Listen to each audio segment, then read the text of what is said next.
Hello YouTube, how are you all doing? Today I'm going to be talking about how do you gauge how an influencer um, is. How do you know an influencer will be successful or not? And so today we'll be talking about different engagements and followers and likes and how that deals with finding the right Instagram influencer.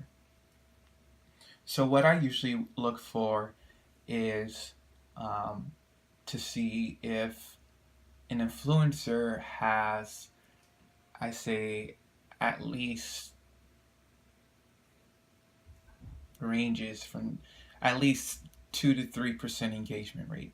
Now that does sound low, but let me explain why.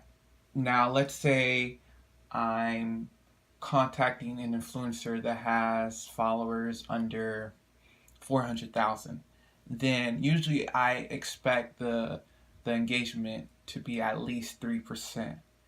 That's what I'm looking for. If it's less than that, then I'm more hesitant to contact them.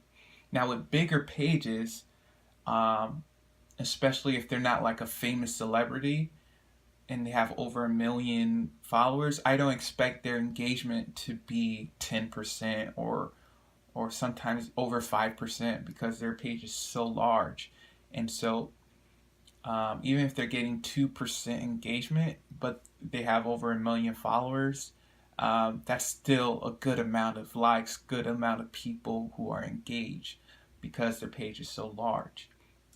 And so for smaller pages, I really look for higher engagement rates. And larger pages, I don't necessarily look for engagement rates that high. Now, what is engagement rates? Engagement rates are just the likes, comments, and I don't know, shares on an Instagram photo divided by the number of followers that page has. And so, for example, if you found a page with 100,000 followers and they have 10,000 likes and no comments, 10,000 likes, their engagement is 10% because 10,000 divided by 100. Well, 10,000 divided by 100, that's point. Yeah, you get me. That's 10%. Um, and so that's how you find the engagement rate. Now, there's this website that I use to find engagement rate. It's flanks.com. I believe that's how you pronounce that word. Uh, and it's spelled PHLANX.com. And then they have a tab that says engagement calculator. You can put in Instagram handles in that and they'll calculate it for you. Now, I found that sometimes um, that, a page that necessarily doesn't have a high engagement rate still does well for me because they have so much followers. And another website I used to use was Social Blade. Social Blade is a website where you can type in, their Instagram handle, and they'll show you a graph of how fast they're growing, or like just show their growth rate. And usually, people look at that to see if there's random spurts in the growth, like large spikes randomly.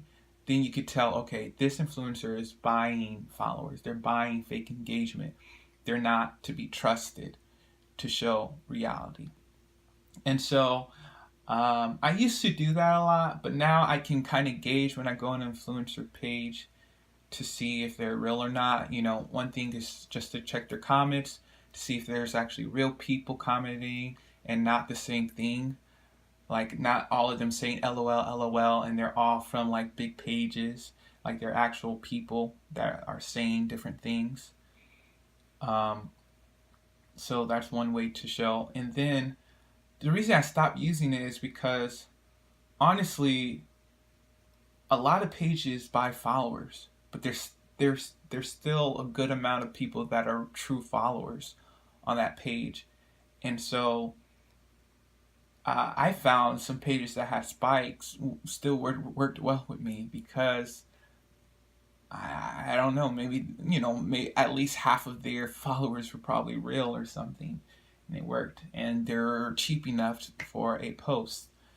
And so, because I work with this page that has over like 1.2 million followers, and there were spikes in their engagement, but it's one of my best pages, and I get good ROI from it. So yeah, so that's how you kind of engage an influencer. Just with time, you'll pick up your own pattern on how you check influencers, and it just takes time, testing, experimenting with different pages, and over time you'll get the hang of that. If y'all have any questions, comment below. Be sure to subscribe. All right, thank you.